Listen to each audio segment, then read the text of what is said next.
merecido o aplauso. O deputado Raul tem se dedicado, eu sou testemunha disso, e discutir a proposta. E essa proposta foi sendo criada ao longo dos meses. Não, lógico que ele tinha uma ideia, e essa ideia foi sendo enriquecida com as considerações e contribuição de diversos membros desta comissão. Ele andou o Brasil inteiro e colheu as informações necessárias, o sentimento daqueles que representam todos os segmentos da sociedade brasileira, todos. Entendo que nós temos no nosso sistema tributário como se fosse assim uma carroça antiga, mais de 50 anos, que precisa ser realmente modernizada. Talvez a proposta do Raul não seja a ideal, mas até agora a que ele apresenta, para mim, é a melhor. Não há nenhuma outra proposta melhor. E nós temos que buscar evoluir. Tem razão quando ele diz que o Brasil vai continuar dando esse voo de galinha com esse nosso sistema tributário. Isso é verdade, incontestável. Então, queria agora passar a palavra aos demais parlamentares. Foi o Pedro Fernandes que primeiro pediu a palavra. Foi o Miro também. Deputado Pedro Fernandes.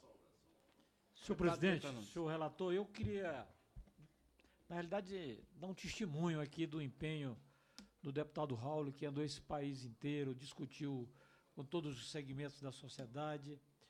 Há 20 anos eu acompanho essas ideias do Raul e dizia sempre que eu votaria na proposta dele, que era a junção de várias outras ideias que nós discutíamos.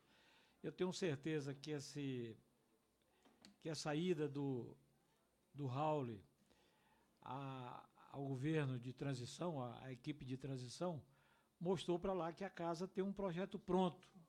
Eu não acredito, aí eu quero confessar, muito na proposta do Cintra, porque já passou por aqui, nós discutimos muito. Eu acho que o Cintra podia fazer um grande papel, tendo humildade de ler esse seu relatório para discutir com Vossa Excelência e discutir com essa comissão. Nós temos aí 2 sessões ainda, está pedindo vista para todo mundo. Não sei se encaminhou para eles, encaminhou, mas nós devíamos cobrar e tentar aprovar isso na próxima semana aqui. Claro que ficaria dependendo da intervenção do Rio de Janeiro, que eu acho que, por ter várias medidas, várias emendas constitucionais dependendo de votação, é possível que ela seja antecipada de 31 de dezembro, se assim o deputado Miro concordar, para dia 10 de dezembro sair do Rio de Janeiro já a intervenção e a gente poder, nesses 10 dias, votar essas emendas constitucionais. Eu acho que é importante para o Brasil. Eu tenho dito em várias reuniões que eu participei com Vossa Excelência, que essa é a reforma das reformas. Essa que é a reforma que o Brasil precisa. Essa que é a grande discussão. Nós estamos aí perdendo competitividade ao longo de muito tempo. Nossa indústria, que já foi bem melhor com sua performance, hoje está aí decadente. A tendência é se apagar se a gente não tiver uma correção de rumo. E, do mais, parabéns a essa comissão por ter contribuído com esse trabalho. Vamos aí ver as sugestões nesse pedido de vista e, na próxima semana, com certeza, vamos votar aqui na comissão. Era isso, senhor presidente. Obrigado, deputado Pedro Fernandes. Convido para assumir aqui a presidência e passo a palavra imediatamente ao deputado Miro Teixeira. Presidente, enquanto o deputado Raul falava, o Roberto Campos o observava ali de trás. Porque essa foi uma luta travada também por um grupo de que fazia parte o Roberto Campos, um grande expoente já à época, o Delfim Neto, o Mussa Demes, saudoso Mussa Demes, todos, à exceção do Delfim, saudosos. E ali se constituiu um bom projeto de reforma tributária, com algumas emendas. E a impressão que ficou é que aquele projeto não era aprovado com as emendas adequadas, porque acabava praticamente com a sonegação. E não interessava aos sonegadores uma lei que os impedisse de continuar sonegando. Quer dizer, hoje, o que você percebe é a grande perda do povo. O povo, sim, paga imposto absoluto. Desculpe, eu estou tentando... Já Já tirei aqui, obrigado. O povo, sim, está tentando sobreviver com essa carga tributária enorme, que despenca sobre todos, sobre o assalariado, sobre quem tem contra-cheque. Sobre quem tem contra-cheque. São aqueles 27,5% ali, na maioria da classe média, digamos assim. Bom, mas esse sistema injusto é combatido pela proposta Raul, como era combatido por aquela do Roberto Campos, do Luiz Roberto Ponte, do Moça Demes. É impossível isso aqui, porque... Não, agora tirei. Porque está, curiosamente, como está cheio de jornalista aqui atrás, é que jornalista consegue até isso, que você põe no silencioso, mas entra a ligação.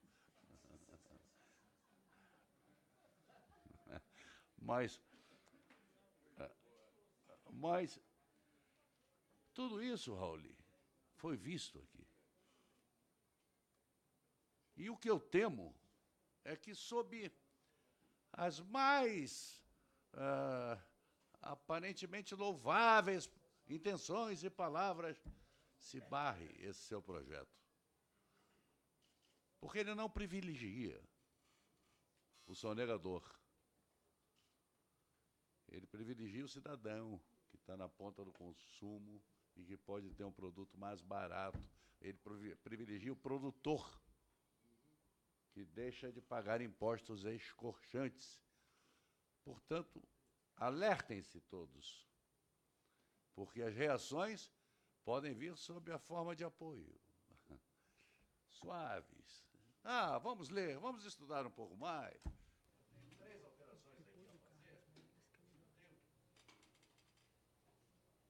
Tenho três alterações aqui a fazer para colaborar, para ajudar. Não é não. Olho vivo. Olho vivo, porque o teu projeto não contempla o interesse dos sonegadores. Contempla o interesse, sim, dos produtores, dos comerciantes, dos que estão nas atividades produtivas da economia real. E contempla os interesses da população. Então, aqueles que têm evitado até agora a modernização do sistema tributário brasileiro vão se lançar com todas as forças contra esse projeto. Eu cumprimento sua obsessão, seu espírito otimista ao longo desses anos todos aí, e saiba que você terá o meu voto. Eu conheço o projeto, você terá meu voto no estado em que está o projeto. Muito obrigado. Obrigado, deputado Miro. Vamos passar a palavra ao ministro Carlos Melo. Obrigado, presidente Pedro, pela deferência. Meu caro e querido fraterno Luiz Carlos Raul, depois que o Miro faz essa observação de uma linha do tempo tão saudosa a nós, né, Pedro? Gadelha aqui do lado também viveu isso. Eu vivia muito ao lado do Roberto Campos, quando cheguei aqui, porque ele tinha sido seminarista em Guaxupé. E eu vivia tentando ajudá-lo a carregar aquele tubo de livros, de papéis, e ele queria saber do nosso seminário de Guaxupé, onde ele foi seminarista. Então, nossa escola é boa. Mas eu confesso que, com a experiência do ministro Miro também, presidente Pedro, talvez seja isso, interessa aos sonegadores que isso não seja aprovado. Porque não é possível, nós, quando chegamos aqui em 95, todos nós demos preferência à reforma tributária. Falava-se na política, também na previdenciária, que acabamos titubeando, perdendo por um voto. Fizemos as grandes reformas iniciais do país, que deu esse avanço, mas, curiosamente, na que mais todos querem e pedem. E isso, quando, repito aqui, o Miro fala assim, o deputado Miro fala assim, e o Raul sabe disso, que é 40% a 42% do assalariado que paga em termos de cascata salarial. E ele falou que essa chega perto, Gadelha da OCDE. Eu, quando fui ministro de Esporte e Turismo, eu confesso que não era letrado na área.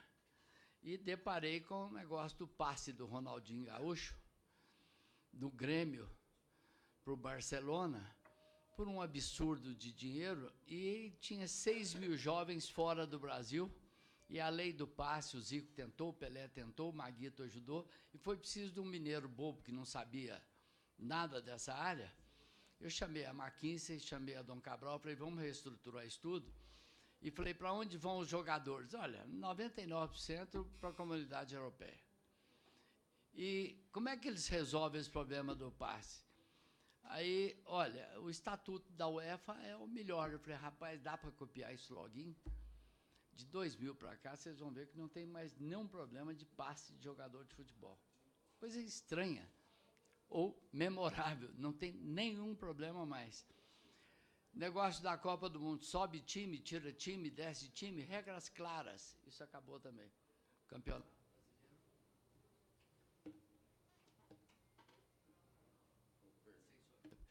Campeonato Brasileiro, sem sombra de dúvidas. Quando ele fala assim, eu estou olhando o que a OCDE faz, mas todos querem a simplificação tributária porque ela é boa para a sociedade.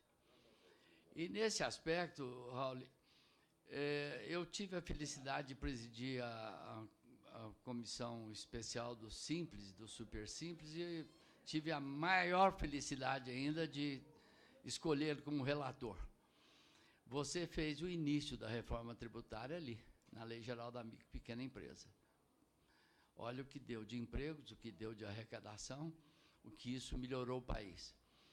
E essa, eu diria que é só você, e nós mais velhos aqui, você fez uma evangelização dessa reforma. Todos reconhecemos. Um sacerdócio. E se tem coisa melhor, não apresentaram para nós. E se tem absoluta transparência e convicção, você fez com que o povo brasileiro tivesse 150 palestras nesse país. Então, essa é a reforma. E nós podíamos dar um presente, eu diria a você, mas muito maior ao Brasil de votar isso. Agora nós temos a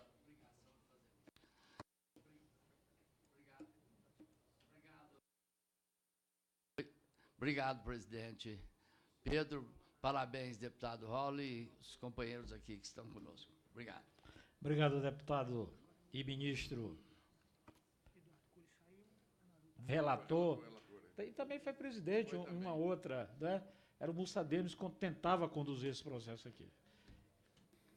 Passando a palavra a você, eu quero homenagear o Mussa Demes. Não poderia deixar de fazer esse registro, senhor presidente, até porque eu também gostaria de reforçar aqui um pouco da lembrança do grande deputado Miro Teixeira, dentre outros, que o Mussa, meu conterrâneo, fez um esforço também muito grande, como outros que sucederam e outros que antecederam. E o deputado Luiz Carlos Raul já sabe mais ou menos a nossa posição. Tive, inclusive, a felicidade de ouvi-lo lá na visita ao estado do Piauí, onde também o nosso governador compareceu para prestigiá-lo, e dizer que não tem uma ilusão de termos uma reforma ideal. E nem dessa, ainda que não venha a ser ideal, será aprovado como mereceria. Então, de já eu declaro que o meu voto, o relatório terá, para pelo menos nesta comissão ela ser aprovada, embora a gente saiba, uma das falas aí que já se foi manifestada, a gente sabe que os sonegadores terão uma força muito grande, porque serão os grandes prejudicados. E são lobistas, são pessoas poderosas, que certamente vão estar influenciando e criando obstáculos para que alguma coisa que venha facilitar para as pessoas comuns, para os contribuintes, para o cidadão comum, para o consumidor, ele venha a ser prejudicado. Então, já coloco essa nossa manifestação. Alguns pontos apenas, e independentemente disso, não deixaria de votar, mas de já também agradecer aqui a inclusão que o nosso relator fez sobre a questão do IPVA, sobre proprietário de veículos automotores, terrestres, aquáticos e aéreos, inclusive eu sou autor da PEC 140, que trata disso, porque achamos um absurdo, né, esses automotores hoje não dá também a sua parcela de contribuição. Então, já estou vendo aqui a sua inclusão e, de qualquer maneira, agradeço, porque já defendimos isso em vários debates que tivemos aqui. Um outro ponto apenas, eu estou tentando dar uma olhada e também, não iria nem pedir visto, mas aqui o deputado Afonso gostaria de dar uma olhada, consultar também o seu estado, eu me somei a ele, mas devolvendo já na primeira sessão e também já aqui assumindo o compromisso de ajudar no quórum e votar a favor, né, com outro pequeno ponto que não venha estar em total consonância, tratarei dentro da nossa bancada para contribuir para que este relatório ande. E acho que é um prejuízo muito grande, deputado Luiz Carlos, a sua ausência aqui no próximo quadriênio. Acho que tem uma contribuição imensa, não é? Infelizmente, se apaixonou tanto em andar o Brasil e fazer palestra, que eu acho que faltou algumas palestras no seu estado, porque eu sei que o parlamento perde muito com a ausência de Vossa Excelência. Apenas para concluindo aqui alguns pontos que, óbvio, sei que dificilmente colocando ficaria muito mais difícil, mas sinto ausência, embora sei que o próprio deputado Luiz Carlos Rauli não se apaixone, não concorde, mas a não tributação sobre as grandes fortunas sempre me incomodou. Está mantido no texto o imposto de grandes fortunas. Então me perdoe. Ele está desde a Constituição de 88 e continua. Não, ele está na Constituição de 88, mas muito regulamentada. Não, né? não, Aí ele continua como continua Constituição, como emenda à Constituição, entendi. Continua no texto. Para posterior regulamentação, que nunca será, mas de qualquer maneira, mas é importante. É verdade, porque aqui é emenda à Constituição, está correto. O caso lá específico seria regulamentação.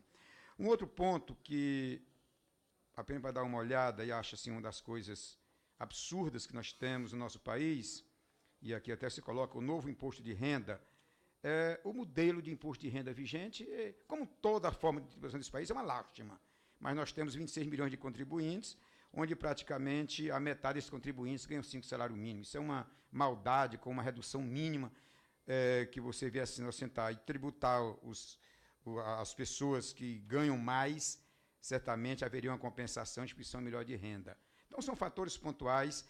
E o último ponto, só para concluir aqui, senhor presidente, que é uma das consultas que eu vou fazer também, é porque com a extinção do ICMS, que é o imposto mais importante que tem nos estados, eu não estou ainda, para mim não está muito claro qual é o impacto disso, porque uma das coisas que não podemos abrir mão é empoderar cada vez mais os municípios, os estados, descentralizar um tanto os impostos que ficam tão centralizados aqui com o governo federal. Eu acho que trabalhando nessa linha, nós estamos no caminho certo. E aí eu não estou ainda muito seguro, e por isso vou consultar o secretário de Fazenda do meu estado, se dá para dar uma olhada, qual seria o impacto que nós teríamos, porque a nossa preocupação muito grande é que os estados que já têm uma capacidade tímida de arrecadação, com a substituição do ICMS, que ele venha ter prejuízos maiores. Então, é apenas uma interrogação, não estou ainda manifestando uma posição, porque não conheço qual o impacto que isso pode ter, se beneficia ou não os estados. Mas já não tenha dúvida nenhuma.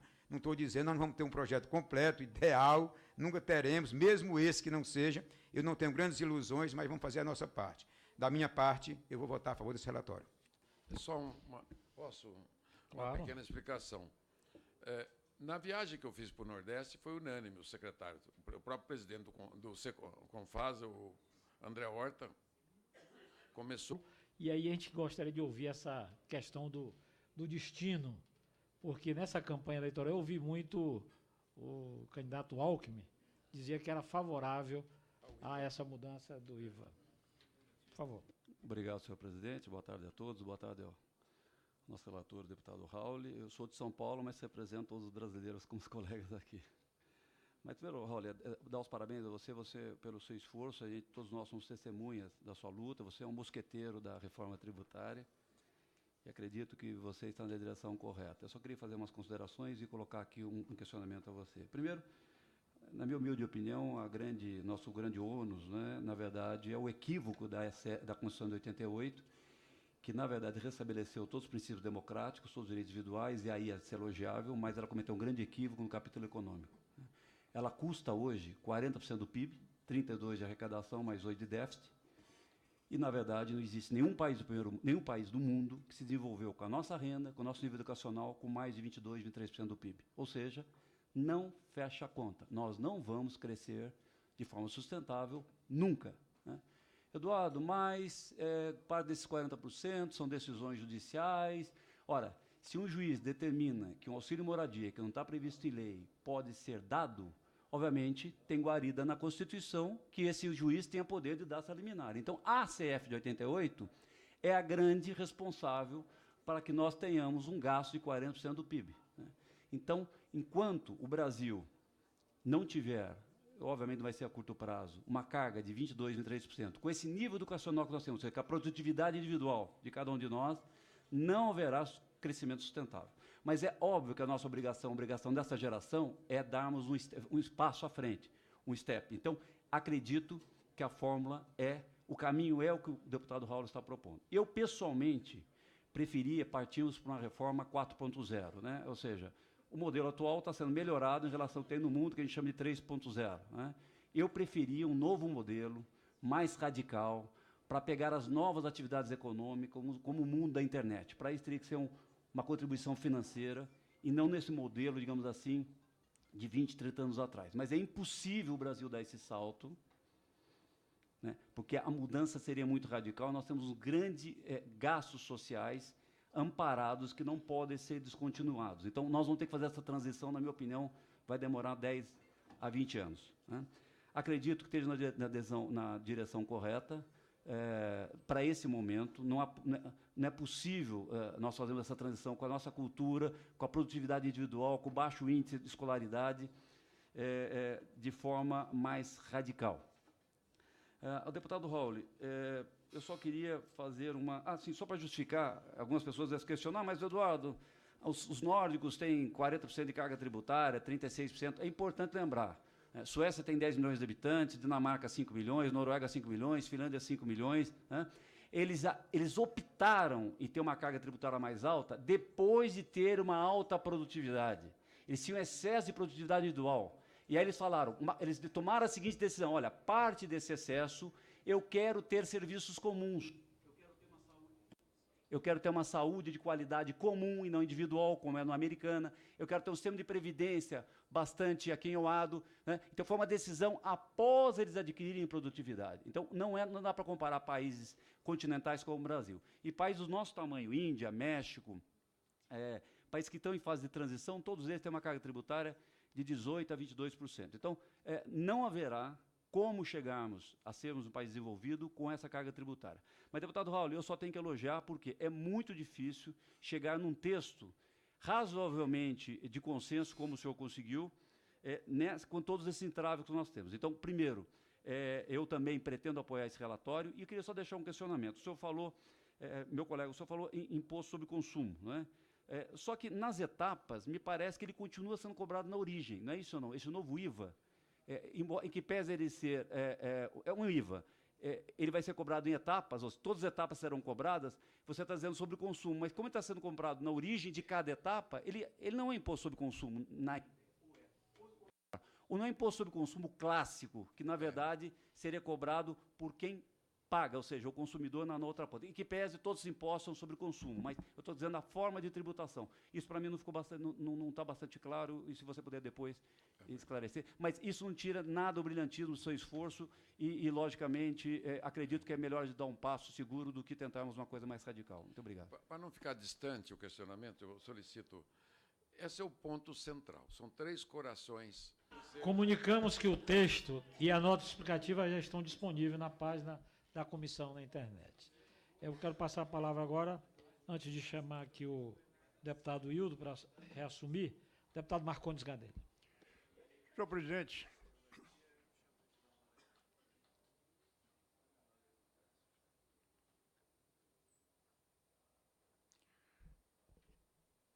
presidente, eu quero louvar a ação que eu diria patriótica do nobre deputado Raul, essa coragem de adentrar essa selva tributária na busca de um conjunto de propósitos que desafiou gerações de gerações de tributaristas, de publicistas, de economistas, e sempre refugiu às melhores iniciativas. Estamos falando de simplificação, de enxugamento desse catatal de tributos que temos aí pela frente, o enfrentamento da sonegação, da renúncia fiscal, o enfrentamento da regressividade tributária. Eu diria, senhor presidente, que esta reforma tributária proposta pelo deputado Raul é uma espécie de opus magnum desta legislatura. Se nós não fizéssemos mais nada, já estaríamos plenamente justificados só pela aprovação desse conjunto de ideias. Me impressiona muito a clareza, a elegância desse texto num assunto extremamente difícil, que, como eu disse, outros tentaram e ninguém conseguiu se aproximar de uma solução adequada.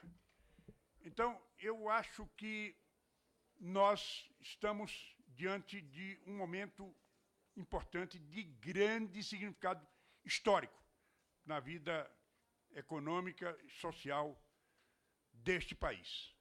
Agora, em cima disso tudo, o deputado conseguiu um mecanismo de transição que, a meu ver, era uma parte extremamente delicada, difícil a implementação disso, a concorrência nos resultados com o sistema atual. E, claro, não podia ser feito de uma vez só, e essa ideia de fazer uma transição suave e cuidadosa também foi, eu imagino que deve ser um produto, objeto assim, de uma pertinácia, de uma obstinação, de um cuidado, de um zelo, assim, fora do comum para chegar próximo da perfeição. Senhor presidente, eu represento aqui o Partido Social Cristão com a responsabilidade de conduzir o voto do partido. E eu já posso antecipar a minha posição plenamente favorável a essa proposta. Claro que nós vamos aguardar, com respeito, o que virá em decorrência dos pedidos de vista, mas salvo, assim, algum preciosismo, alguma filigrana inescrutável que a gente não consegue adivinhar o que é que pode ser proposto para melhorar esse texto, salvo isso aí, nós já perfilhamos totalmente a proposta do deputado Luiz Carlos Raul. Muito obrigado, deputado Marconi Gadelha. Passo imediatamente a palavra ao deputado Pedro. E nós já perfilhamos totalmente a proposta do deputado Luiz Carlos Raul. Muito obrigado, deputado Marconi Gadelha. Passo imediatamente a palavra ao deputado Pedro Paulo. Obrigado, presidente Hildo. Deputado Raul, primeiro eu gostaria de fazer um depoimento sobre Vossa Excelência, o aprendizado que produz Vossa Excelência. Eu não posso dizer como um jovem, porque já não sou mais tão jovem assim. Talvez um jovem aqui no parlamento, porque eu vou agora para o meu terceiro mandato, mas a maior parte dos meus 2 mandatos eu exerci uma função pública na cidade do Rio de Janeiro, como chefe da Casa Civil da prefeitura que participei. Mas eu vou para o meu 4º mandato eletivo e sempre acompanhei aqui, até mesmo antes de ser parlamentar, as comissões dessa casa, o funcionamento dessa casa, e vi durante, não todos os seus 30 anos de mandato, mas uma parte deles, a sua luta pela modernização do nosso sistema tributário. E acredito que esse aprendizado que todos nós temos, eu não sei se falei isso para Vossa Excelência, mas uma vez ouvi de um economista me dizendo, porque eu tenho aqui na Câmara me dedicado aos temas do ajuste fiscal, da despesa obrigatória, da rigidez orçamentária, que é um pouco o tema, como Vossa Excelência, que é o tema que eu me dedico e insisto, que acredito que é uma agenda ainda pendente desse país. E eu não estou falando só da reforma da Previdência, estou falando de outros ajustes, disfunções que tem o orçamento, nosso problema fiscal, e que eu tenho me dedicado a isso. E escutei desse economista, um economista respeitado, dizendo que eu seria um sonhador em estar insistindo em temas polêmicos.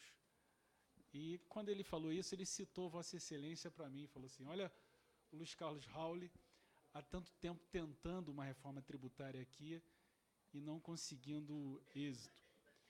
E eu queria dizer para Vossa Excelência que, naquele mesmo momento, eu refutei essa afirmação dele. Falei assim, olha, se o deputado Rauli é um quixote da reforma tributária, eu quero ser também um quixote do ajuste fiscal. Mas hoje eu vejo que Vossa Excelência não é um Dom Quixote para reformar esse sistema. É sim um mosqueteiro e um d'Artagnan que consegue apresentar um relatório para ser aprovado nessa comissão e para ser apresentado ao país.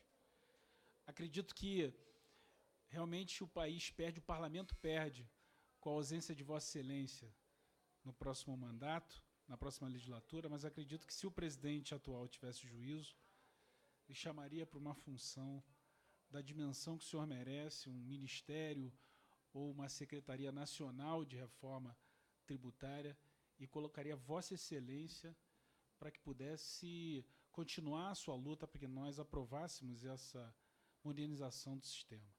Então, queria dizer do meu orgulho de estar aqui nessa sessão, vendo esse relatório, que, claro, não é Pela um relatório... reação, ele aceitou, viu, Pedro? Não é um relatório, não é... Ninguém vai imaginar que uma mudança de um sistema tributário, numa democracia, vai ser um relatório perfeito, uma mudança perfeita. Isso é igual escalar seleção brasileira. Todo mundo tem o seu sistema perfeito, mas é preciso avançar. E eu vejo no relatório de Vossa Excelência todos os elementos, ainda que possa se propor correções, mas todos os elementos estão presentes de um sistema tributário moderno, né? E de acordo com a realidade que o país precisa, a começar pela manutenção da carga tributária. Ele olha para o futuro quando ele reorganiza a repartição das receitas, privilegiando os municípios. Ele olha para a questão dos entraves burocráticos, quando ele moderniza o sistema. Ele olha para o futuro quando ele está falando aqui de automação da nova indústria, da indústria 4.0. Ele também olha para a questão da regressividade da nossa carga, do nosso sistema tributário. Ou seja, ele simplifica o sistema. Então, para qualquer economista ou para qualquer tributarista, esse sistema ele reúne todos os pressupostos de uma verdadeira reforma tributária em um sistema democrático. Então, eu queria aqui, claro que todos nós temos sugestões, mas eu queria aqui, em primeiro lugar, parabenizar a Vossa Excelência, parabenizar também a Vossa Excelência, Hildo, presidente, e dizer, deputado Rauli, eu sou o único membro do Democratas na comissão e já quero antecipar o meu voto com entusiasmo e na defesa aqui e no plenário da aprovação do relatório de Vossa Excelência e parabenizar, porque 30 anos de luta não será em vão, e principalmente que eu acho que agora que nós estamos num momento de profundas reformas e ver a sintonia entre o que sai aqui da Câmara nesse parecer e o que o governo entende que é preciso, que não a reforma tributária. Nós, de certo modo, resolvemos a questão macroeconômica monetária, a política cambial também está encaminhada, estamos pendentes ainda do ajuste fiscal, seja pela Previdência, seja pelas outras problemas da fiscal que o Brasil tem, mas a questão tributária ela é decisiva para o país crescer, para o país olhar para o futuro, e esse pontapé, esse não é um pontapé inicial, acho que esse aqui é a Bíblia, é o trabalho que nós temos que defender aqui no plenário para que o país possa olhar para o futuro. Meus parabéns e conte comigo.